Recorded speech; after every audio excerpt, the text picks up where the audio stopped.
کو ذاتی حیثیت میں 800 بچوں کو گود لینا پڑا، ان کی تعلیم و تدریس کی ذمہ داری لینا پڑی، ان کی کفالت کی ذمہ داری لینا پڑی.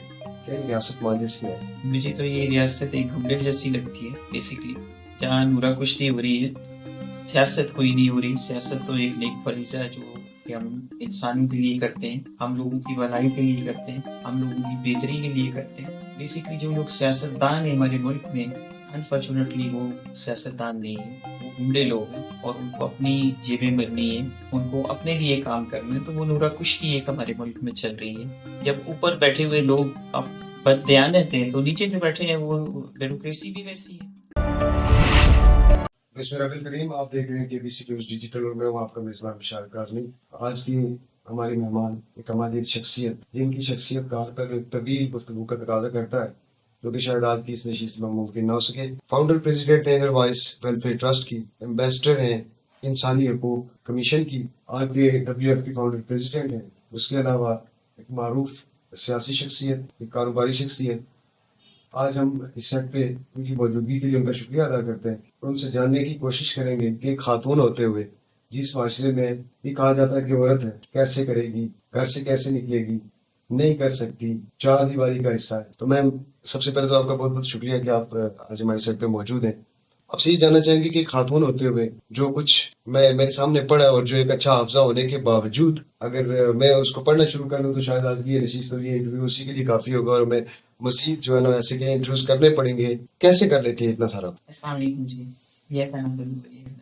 کیسے کر لیتی ہوں یہ کہنے کے لیے بڑا تھوڑا سا مشکل لگتا ہے کہ کیسے کر لیتی ہوں. بہت سارے کام جو آپ نے بتا دیے اور پھر یہ بھی کہہ دیا کہ میں ایک خاتون ہوں، تو اس کے لیے واقعی مشکل ہے. لیکن میں یہ سوچتی ہوں، میں یہ سمجھتی ہوں کہ پہلی بات تو یہ کہ میری ایک خاتون کی طرح، صنف ناظر کی طرح تربیت نہیں ہوئی. ہمارے یہاں ہماری فیملی میں، ہمارے خاندان میں عورتوں کو بھی ایک مجاہد کی طرح تربیت کی جاتی ہے، خواتین کو بھی ایک مجاہدہ بنایا جاتا ہے.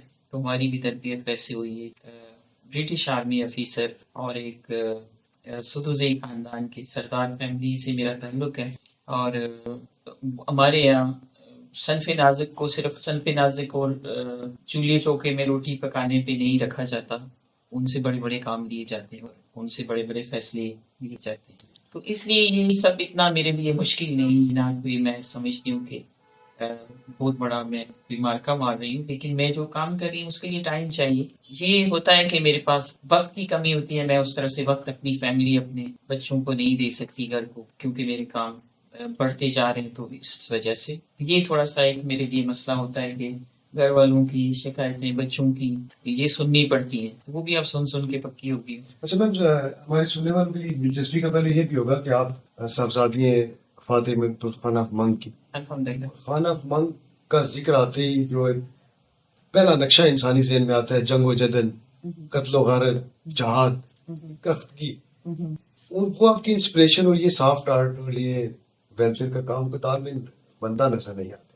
اگر اس سے اگر خان صاحب کی شخصیت کا کوئی ایسا پہلو ہے جو ہم سے اوجھل ہے، آپ برائے مہربانی اس پہ اگر تھوڑی روشنی ڈالیں. بشارت بیسکلی میرے بابا جان بہت ہی سافٹ اور شفیق انسان تھے. جیسا لوگوں کا خیال تھا کہ جنگ و جدل اور زبردستیاں وہ کبھی نہیں کرتے تھے. مجاہد تھے، جہاد چونکہ فرض ہے اور جہاد انہوں نے کیا، اس میں جو جنگ و جدل کیا وہ وہیں پہ چھوڑ کے آ گئی. ان کی پرسنالٹی میں بہت ہی سافٹ اور اچھی چیزیں تھیں. وہ بالکل لڑائی جھگڑے کو پسند نہیں کرتے تھے، عورتوں کے ساتھ اونچی آواز میں بات نہیں کرتے تھے.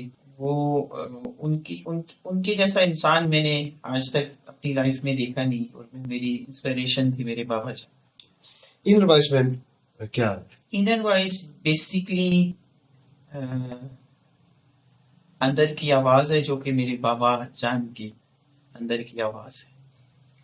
میرے بابا جان اپنی لائف کے آخری ایام میں جب ان کی ٹانگ کٹ گئی تھی تو وہ اپنی بک لکھ رہے تھے اور میرے ساتھ تھی. تو انہوں نے ہمیشہ یہ خواہش ظاہر کی کہ میں اس وقت ہی MC میں عتیق بھائی کے ساتھ، سردار قیوم کے ساتھ کام کر رہی تھی. تو بابا جان کو انہوں نے ہمیشہ مجھے کئی بار روکتے نہیں تھے، انہوں نے کبھی روکا نہیں، بلکہ ایک دو دفعہ جب میں نے کوئی سیاست پہ بات کی تو انہوں نے کہا میں کوئی زیادہ سیاست دان نہیں ہوں، سردار قیوم سے سیکھو، ادھر جاتی رہتی ہوں. تو پھر انہوں نے یہ کہا کہ بیٹا یہ جو بچے ہیں، جیسے میں ان کو رات کو آئس کریم کھلانے لے جاتی تھی میری ڈرائنگ ان کو بڑی پسند تھی. انہوں نے کہا یہ جو بچے جو ہاتھ پھیلاتے ہیں، جن کے ہاتھ میں کشت پھول ہیں، جن کے ہاتھ میں کتابیں دو، ان کو اٹھاؤ اور ان کو ایک مال دو، اسکول کا مال دو. میں نے کہا بابا جان یہ تو اسٹیٹ کا کام ہے، میں کیسے کروں؟ انہوں نے کہا کہ اسٹیٹ کا کام تو تم نہیں کر سکتی، پاکستان کے ایک کونے کو تو سیو کر سکتی ہے. اور سوچو، میں سمجھوں گا کہ تم نے انسانیت کا حق ادا کیا. تو بابا جان کے مرنے کے بعد، ان کے جانے کے بعد، میں نے پھر یہ کام شروع کیا.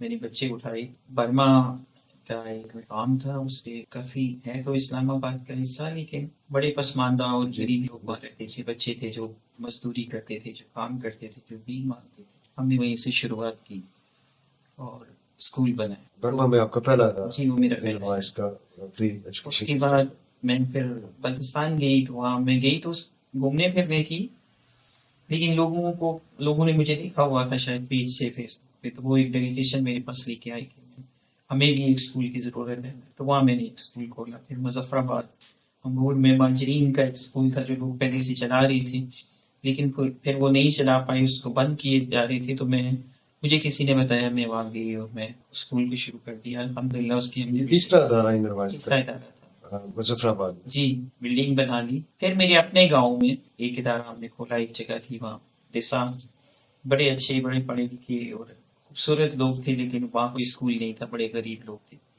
انہوں نے کہا کہ ہمیں اسکول چاہیے، تو پھر ہم نے ایک چھوٹے بچوں کا اسکول شروع کیا، لیکن ابھی وہ بھی 5th 6th تک چلا گیا ماشاء اللہ سے.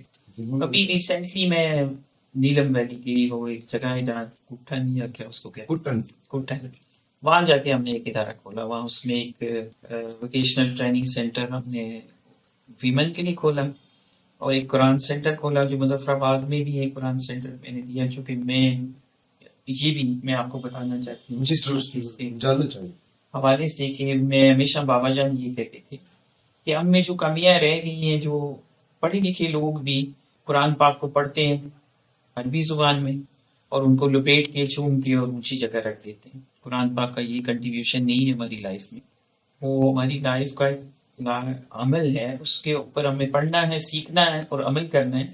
ایک انسان اگر قرآن پاک کی تفسیر اور اس کا ترجمہ پڑھ لے تو اس کو کوئی کسی اور تعلیم کی ضرورت نہیں پڑتی.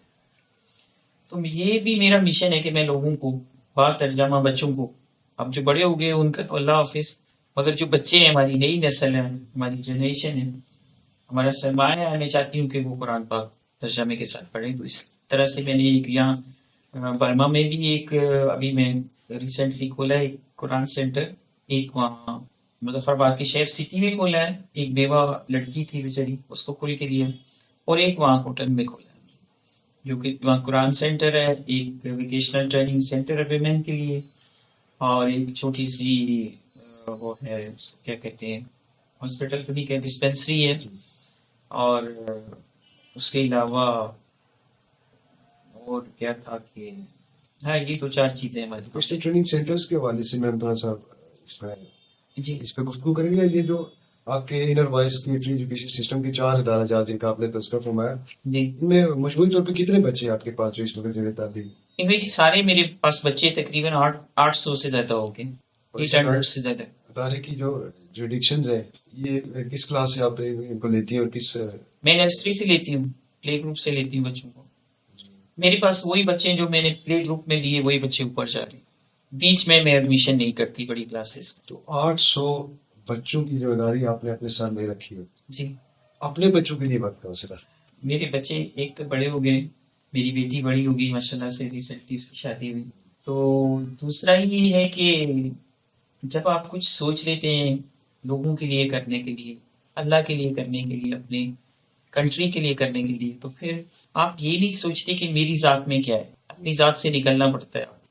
اگر اپنی ذات کے خول میں گھوم رہے ہیں تو آپ دوسروں کو کچھ نہیں دے سکتے. بیسکلی جب آپ دینے کا سوچتے ہیں تو پھر وہ خول آپ کو کبھی لگتا ہے کہ کسی ایک سیکٹر میں آپ کی مصروفیات کی وجہ سے کسی دوسرے سیکٹر میں ناانصافی ہوتی ہے؟ میں سمجھتی ہوں کہ جو بہت دور ہے، جیسے بلتستان میں ہے، اس کو میں اتنا ٹائم نہیں دے سکتی. میں اس 6 مہینے کے بعد جاتی ہوں.